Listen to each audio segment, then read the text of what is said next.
এতিয়া সিহঁতি ইয়াক মাৰিলে দেই, মাৰি কিনে ক্ষমা খুজি দিলে। আজি ৰাইজে ক্ষমা খুজিলে কাৰণে মাৰি ললে।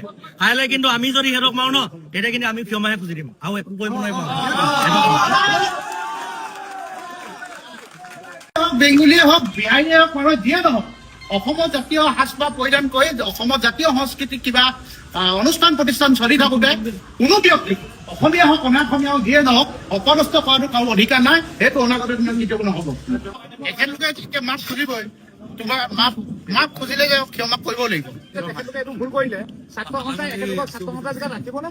সংগঠনটোৰ ভিতৰত আমি কি কৰো কি নকৰো মানিছো, এইদিনা মোৰ ভুল হৈছিলে, আৱেগিক হয়, এইখিনি কৰা হ'ল। তাৰ কাৰণে মোক যদি পাৰে ভুল বুজাবুজিৰ কাৰণে তাতে আমি বহুত দুখিত আৰু মাফ কৰিব। ইয়াক মাৰিলে কাৰণে ইহে মাপ খুজিলে, ইয়াক খুজিছে। এতিয়া আমি চবুৱাবাসী হেৰি হৈছো, এতিয়া চবুৱাবাসী মাপ খুজিব লাগিব। আৰু ইয়াৰ পৰা কৈছো যে সেইদিনা আমাৰ কাৰণে যি অপ্ৰীতি সৃষ্টি এটা হ'ল, ঘটনা সৃষ্টি হ'ল, তাৰ কাৰণে আমি চাববাসী ক্ষমা বিচাৰিছো আৰু কথা দিছো অনাগত দিনত কেতিয়াও এনেকুৱা ধৰণৰ ঘটনা নহয়। তাৰ কাৰণে মই হয়টোৱে ক'ব লাগিব। অঞ্চলৰ ৰঙালী বিহুত যদি ঘটনা হ'ল, তাৰ বাবে আমি বহুত দুখিত। আমি চাববাসী ৰাইজৰ আগত ক্ষমা বিচাৰিছো।